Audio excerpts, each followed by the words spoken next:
All right, let's take you now to the Energy Minister, Gwede Mantashe, participating in the panel discussion on renewables and energy efficiency at the United Nations Climate Change Conference that's currently underway in Dubai. And my colleague, Ziyanda Ngcobo, I understand you are with the Minister. Ziyanda, good morning to you. Take it away, Team South Africa, its contributions to this conference, what are they? Absolutely, Xoli, and it's not lost upon me that Minister Gwede Mantashe is here to talk about renewables. Although, Minister, a lot of the time back home, you're deemed as the man who is pro-fossil fuels. What is your message going to be on that roundtable that you're about to participate in, especially seeing that it doesn't seem like we're going to be on track in terms of meeting our carbon emissions targets? The reality of the matter is that transition multi pathways. It can't be a single route.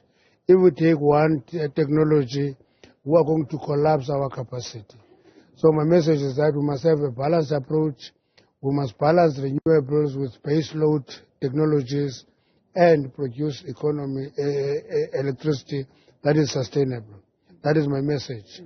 And when we talk about financing, there's been a lot of discussion around how wealthier nations have not, committed or fulfilled their commitments towards the $100 billion in terms for adaptation. For an example, there's been talk about the loss and damage fund. Do you have faith that there will actually be some, redesigning of the finance climate architecture?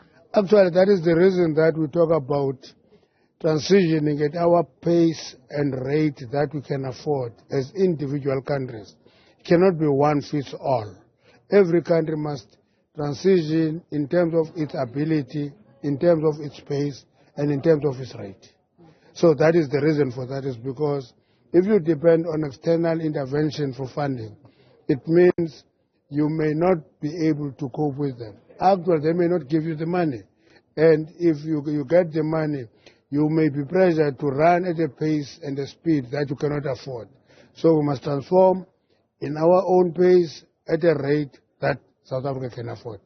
And I mean, one of the things that we'd committed to was to decommission, for an example, I think about 8 coal-powered power stations, I should say. We know what happened with Komati and how there are some who were basically left behind. They're decrying the fact that they no longer have jobs. It may not be a great case study. What are the lessons that need to be learned after decommissioning a Komati power station? Everybody, even those who are actually propagating it as a good example of just energy transition, are now admitting that Komati power station experiment was a disaster. Therefore, we must draw lessons out of that and not just run and collapse power stations without doing a proper study. Actually, there is pressure on the other side that says we must extend lives of the power stations so that we don't collapse supply because it cannot be just a decarbonization and ignore energy poverty. You must address both of them. You must supply electricity and increase the supply if you want to decommission those power stations. So the extension of life of those power stations is a realistic approach to keep us lighted and not in darkness. I mean, yes, you can't transition in the darkness. If you're saying Komati is such a disaster, what does that mean for our midterm goal of 2030? Because 2050, of course, is the goal where we're saying net zero all the way. But if you're saying we're going to ramp up and extend the lifespans of these power stations, how are we doing this balancing act? We don't have the money and we don't even have the power. Can I tell you something? China built 43 new coal power stations last year. Japan built 23 new coal power stations. India is increasing its use of coal power. We're put under pressure. We're only running 14 power stations.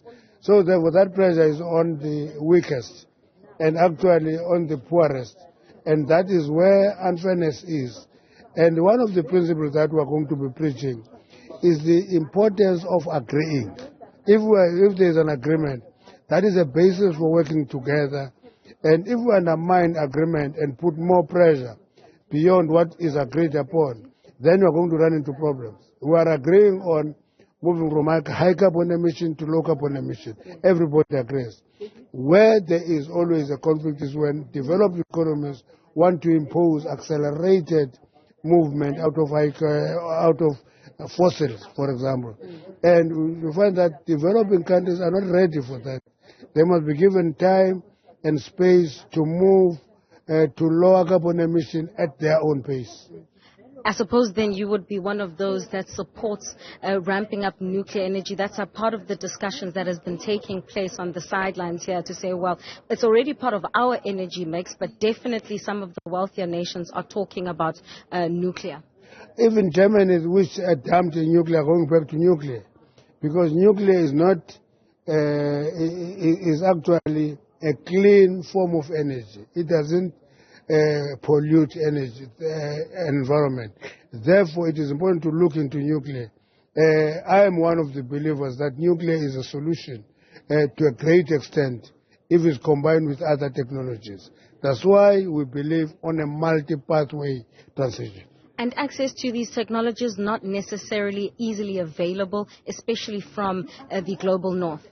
The reality of the matter is that South Africa is developed in terms of its own ability and skills in the energy space.